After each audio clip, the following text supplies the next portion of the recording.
Hello and welcome to this 28th episode of Presentations Plus, Medical Presentations Made Easy. My name is Oskar Skraj, and in today's episode I will elaborate a little bit more on the thoughts of the last episode.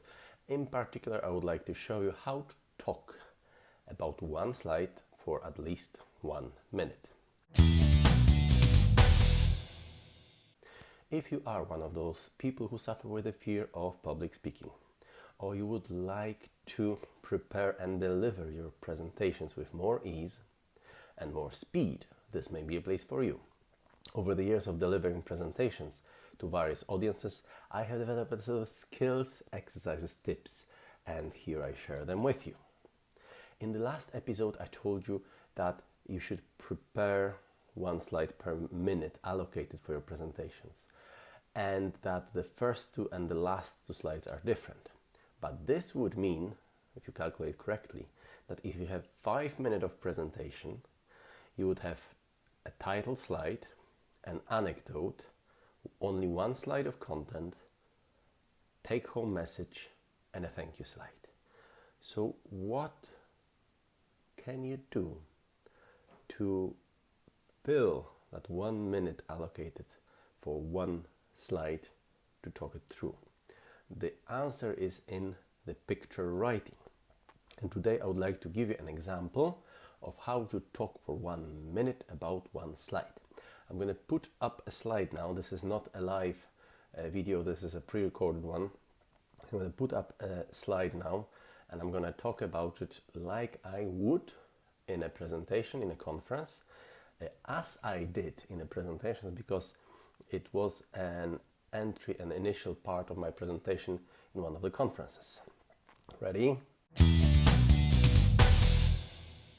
Ladies and gentlemen, in 1928, Eltonmayo, who was a professor of industrial research at Harvard Business School, arrived at Hawthorne Works, which was a large manufacturing plant owned by Western Electric Company. He was asked there to interpret certain observations made by a couple of researchers who arrived a number of years earlier. The experiment was like this. Initially, when the researchers arrived, they have changed the lighting above each of the workers and observed whether this will increase the productivity, and indeed it did. The productivity increased. So they decided to swap the machinery around slightly so it works a little bit better, gets more ergonomics. And guess what? The productivity increased by a couple of percent. Then they introduced the rest periods, the breaks, regular breaks for the workers, and observed that the productivity increased again. But the most interesting part was when they put everything back as it was in the beginning. And what happened? The productivity increased again. And because of the name of that plant, Hawthorne Works, it is since called the Hawthorne effect. Eltonmayo, the professor I mentioned, interpreted it like this and confirmed this interpretation in a number of interviews and further experiments. Any worker taking part in an experiment and knowing about it, knowing that he is being observed, will increase their productivity.